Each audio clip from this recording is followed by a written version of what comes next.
In diesem Video möchte ich euch zeigen, wie ich in meinen Bildern mit einer unterschiedlichen ersten Farbschicht in den Blättern verschiedene Brauntöne erziele, obwohl ich nachher immer den gleichen Braunton verwende.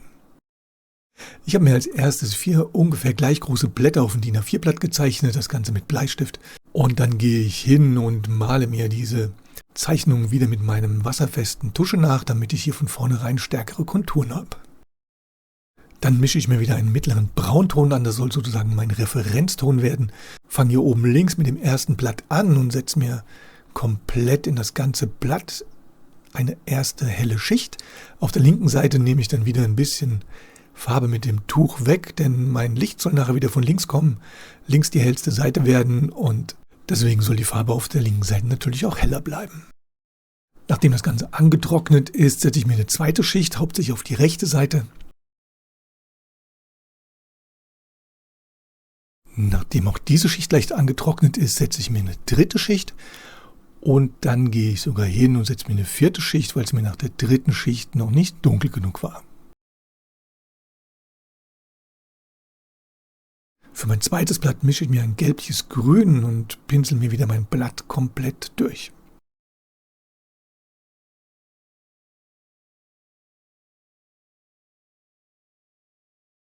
Für mein drittes Blatt als unterste Schicht mische ich mir ein leichtes Rot, gemischt aus einem Rot und einem Orange und auch hier wird das Blatt wieder komplett eingefärbt.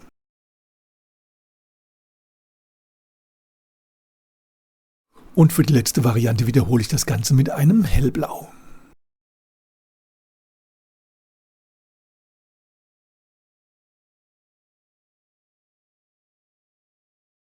Und wenn diese Farben angetrocknet sind, dann kommt wieder unser ursprünglicher Braunton zum Einsatz aus unserem ersten Blatt.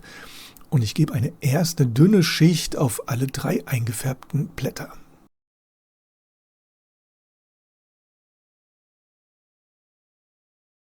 Und nehme mir auf der linken Seite wieder überall mit dem Tuch ein bisschen Farbe weg, denn das soll ja unsere hellste Seite bleiben. Kurz geföhnt, damit das mit dem Trocknen nicht so lange dauert und dann kommt die zweite Schicht in alle 3 Blätter. Und auf der linken Seite spare ich mir die helle Kante hier zum Großteil komplett aus.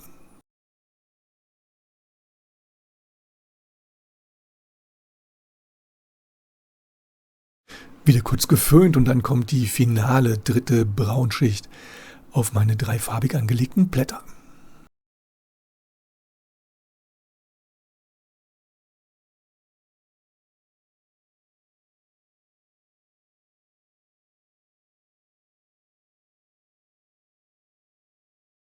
Und dann kommt ein rein wassergetränkter Pinsel wieder zum Einsatz. Ich löse mir damit überall so ein bisschen die Kanten an und ziehe mir den Braunton überall über die erste Schicht, damit diese nicht mehr so dominant zu sehen ist.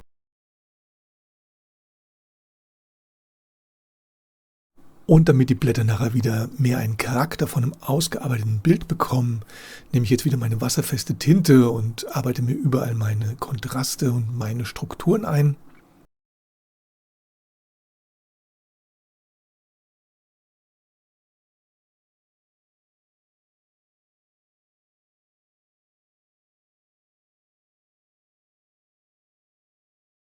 Und deute dann unter den Blättern noch so einen leichten Schatten an.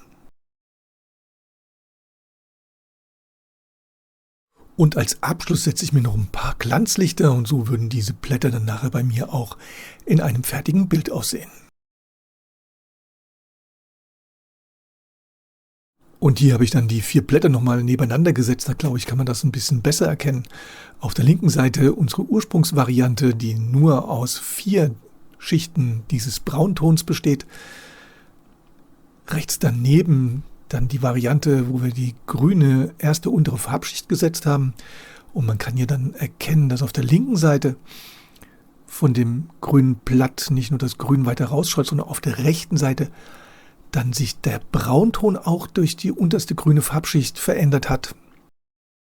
Dann das dritte Blatt von links und hier ist die erste untere Schicht ja das Rot gewesen, gemischt aus einem Rotton und einem Orange, ist dann eher ein Rosa geworden und man kann hier sehen, dass es im Verhältnis zu dem reinen Braun auf der linken Seite gar kein so großer Unterschied ist.